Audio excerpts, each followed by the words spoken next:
what do you feel are some of your risk factors of being predisposed to fall? It's all balance because of my, my neck injury. Mm-hmm. My vestibular, I can't move my head to adjust my balance, and I get off center pretty easily. And I'll have to do, I think, with my ability to move my neck. Yeah, that's one of the big ones that I found when I was doing some research. I found that was probably your biggest risk factor, is because it has to do with, your neck and your ears are responsible for balance. Right. And I feel like that's something that's kind of contributing to falls. I remember when we did the history, you said you fall maybe once or twice a year. Just occasionally. Occasionally. I mean, it's not hardly ever, but I mean, I can think of times when I have fallen. Right. And it's just, loss of balance. Right. So, so these are a few that I came up. This is personalized to you. It's not just people. But that neck injury you told me about, the bicycle accident. Also, your calluses in your corns on your left foot, that can contribute to, not having that proper gait, heel to toe. Right. Not being able to lift your left ankle very well. We call that drop foot. We'll discuss that a little bit more later. But and then the macular degeneration and glaucoma. I know that you take medications for glaucoma. Okay.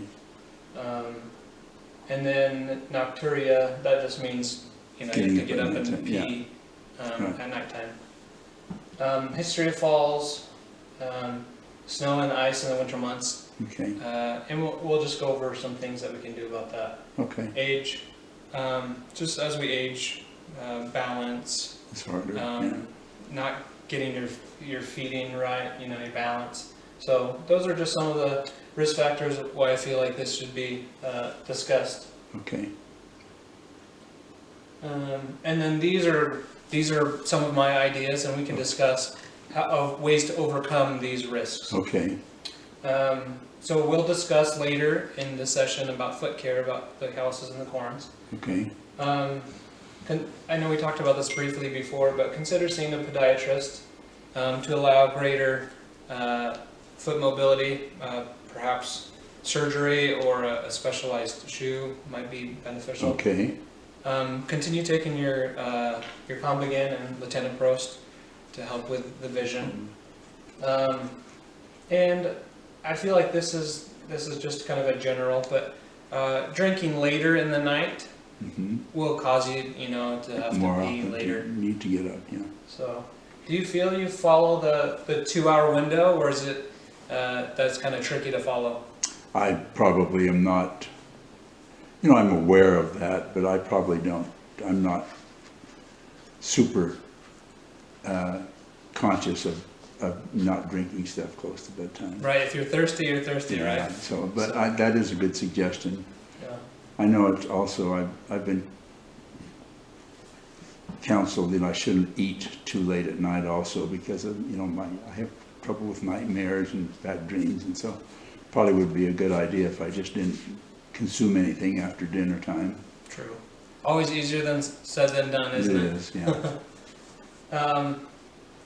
And I didn't put this here, but I feel like maybe even the CPAP machine, do you feel like that can get easy to get tangled up in, or I've never had a trouble with that. easy to get off? And it's easy. It's real easy to get off. Okay.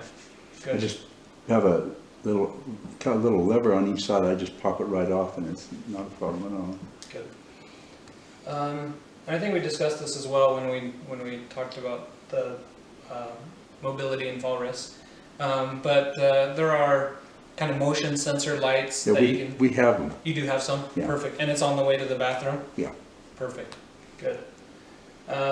You do great at keeping the house clutter free. I don't see any, things just lying around unnecessarily, because that can be easy to trip over.